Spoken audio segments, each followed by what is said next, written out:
going on, everybody? This is No Filter, a Nintendo podcast, and here's my review for Megaton Rainfall for the Nintendo Switch.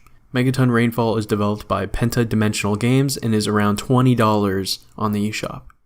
And hold the presses, people. This is the Superman game we have all been waiting for years. Now, I did post this on my Twitter if you guys did want to follow that, Wizrad.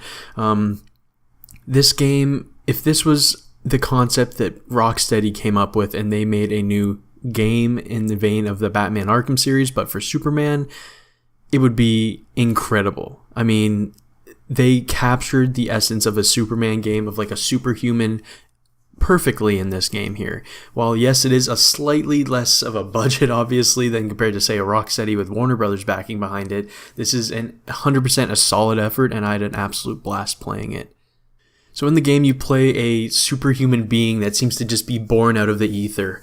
And there's a cube that comes and it's speaking to you and telling you what to do and how you have to save the human race and that there are aliens coming to attack it. So basically, you're then flying through space. You go to a planet. You're finding. Then you see that there's an attack coming at a certain area. You literally fly. You can go to basically how it works is the higher you are in the Earth's atmosphere or in the world, the faster you're going to go. So the closer you are to the ground, the slower you will be. But if you increase your height just a slight little bit, all of a sudden you're zooming, like doing circles around the Earth kind of a thing. And it's not just restricted to Earth either. You can literally go up to the universe and just fly forever and just go anywhere. It's 100% your choice, but all the missions will be based on Earth where aliens are attacking. Every time you fight a group of aliens, you'll have your first few sets of abilities, which will be like shooting like an energy ball out of your hands and stuff like that. And every time you attack and you beat a new mission, you'll unlock a new ability.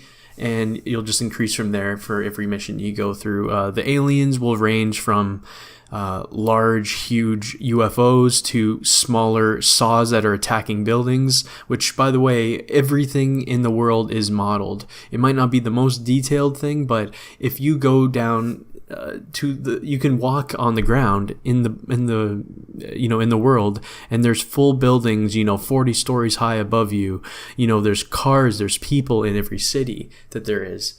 Obviously, when you fly away from it, the field of view is a little bit different. There will be obviously a lot of pop-in, but you'll always see that this is where a city will be, and it'll always pop up the closer you get to it.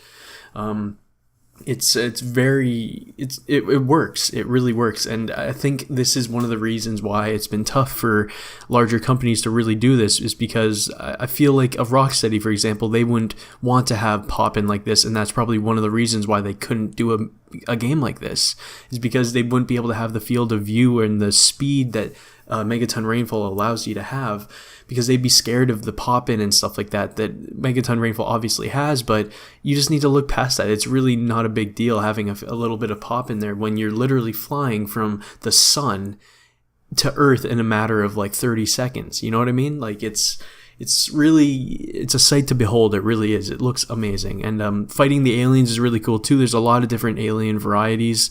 They're all like machines, but usually you're trying to find like a red dot, like that's the enemy weak point. Or some of them, they're literally camouflaging with the environment. Like they'll match up a certain building and they'll hide along the side of a building, trying to avoid where you are.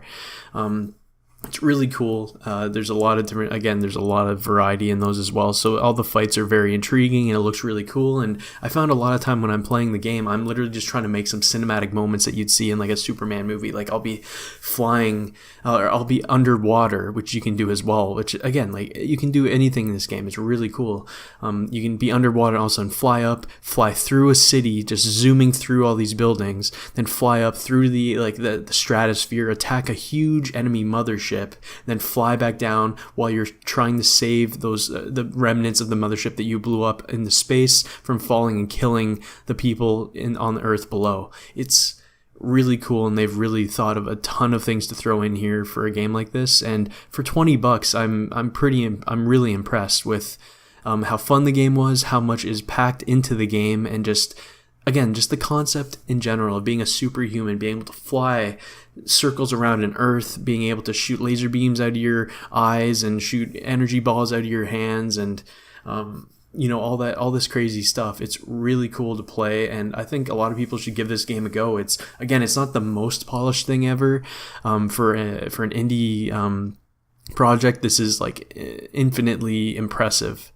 And I think it's definitely worth a pickup for anyone who's interested in a game like this. Anyone who's ever thought that they wanted to play a true Superman game that isn't like Superman 64, this is the game for you. I want to thank you guys all for watching, and I will see you all next time.